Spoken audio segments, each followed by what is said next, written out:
that time, Bob Thompson, consultant, obviously with his own company, and also former Fox Sports president, joins us, Craig Paul and David Smoak on 365 Sports.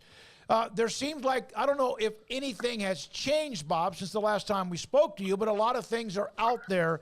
What was your reaction, and thanks for your time and coming back on, what was your reaction when you saw that Apple TV Plus might be a player, so to speak, when it comes to the Pac-12?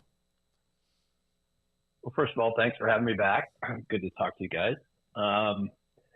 Apple's name has been floated, off and on for several months. In many cases, it was at the beginning, it was always Amazon/Apple and ESPN. Then it kind of went through a phase where it was just ESPN, Amazon. And, now for probably a variety of reasons, could be leaks with intended messages. Some could be leaks from the other side with intended messages. Apple's name is kind of surfaced to the forefront. Bob, and we don't know what's going to happen. I mean, this thing is dragged for a bit here. But would it be a mistake to go all streaming, even though it might be the way of the future? It's certainly not the way of now. And that transition might not ever even happen the way that we predicted, based on how companies are losing money on that year to year. Yeah, you're absolutely right. I think a couple of things.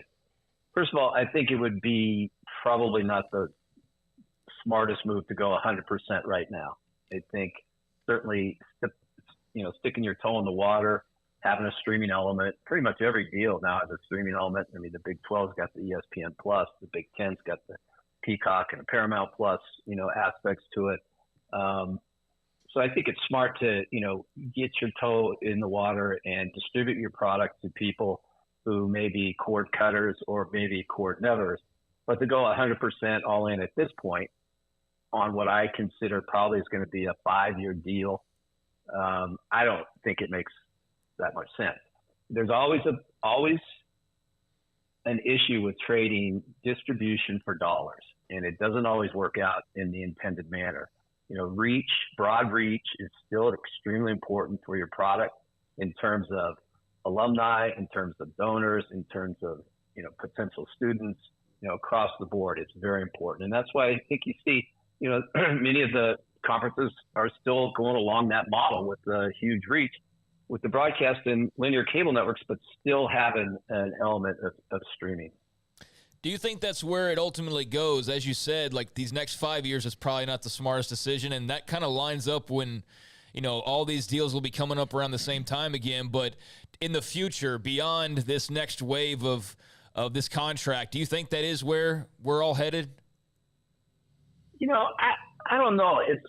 There was an article yesterday that said that between Paramount, NBC, Warner Brothers, Discovery, and one other, I think, they lost $11 billion on streaming. Mm-hmm. Oh, the other was Disney.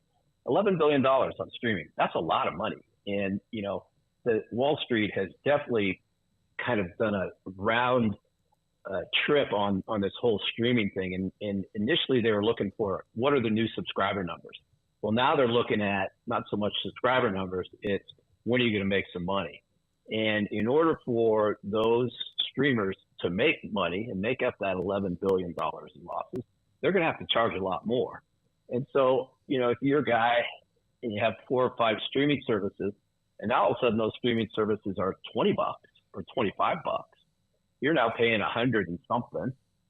And all of a sudden your cable package or your satellite package that you may have cut looks pretty good right now.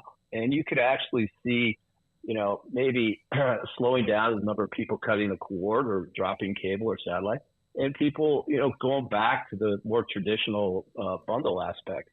But I think doing 5-year deals, nobody's got a crystal ball on this stuff.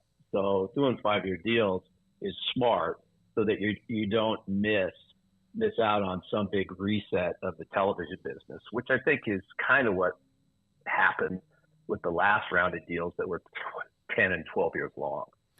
Bob, did those companies lose money because they were on this ridiculous hunt for content and, because they wanted to feed those subscriber numbers and say they constantly had new stuff, that eventually they hit a tipping point of where they put too much out and the quality wasn't good? I think you're right, Paul. I think they probably overproduce, and I think that they're being much more selective in what they produce and how much of it they produce. You've got to have enough on there so that it's consistently appeals to a broad base of people who are buying that streaming service. The question becomes, though, is if these guys are going to get into sports, does that help the problem or does it make the problem even worse? And, a lot of that's just going to depend on, what you got to pay for the rights and how much you have to pay to produce it and how much of it there is. Sports has a very short shelf life. It's basically viewed live and then it goes away. Scripted dramas and things like that, those things can live on, Disney Plus or Netflix or whatever, forever. And people can watch them, years from now. As a sports event, that doesn't stand the test of time.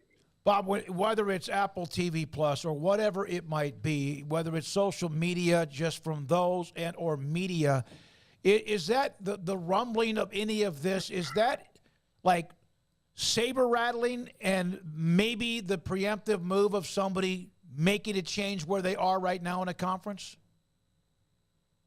I don't know about that. I really think that the conference, everything seems to be pretty stable right now, except the Pac-12 getting this deal done. Mm-hmm. The Pac-12 can get this deal done, and it gives the current members enough of a belief that the deal's going to be fine for the next 5 years, and in 5 years from now, this is all going to happen again. I guarantee you. But if they can get a deal done, I don't really think there's going to be movement because I don't think it's going to be that much of a difference one way or another. Versus where they might go, that they might get a few more bucks, but is it worth it to, cause us all this upheaval and, just to move for a few $1 million? And I don't see it happening. But if they can't get a deal, or if it's 100% streaming or something like that, that gives somebody a lot of heartburn, well, then, who knows what's going to happen? I don't know. And I don't think anybody out there who tells you they know probably doesn't know either. But there's plenty of people to give you their opinions.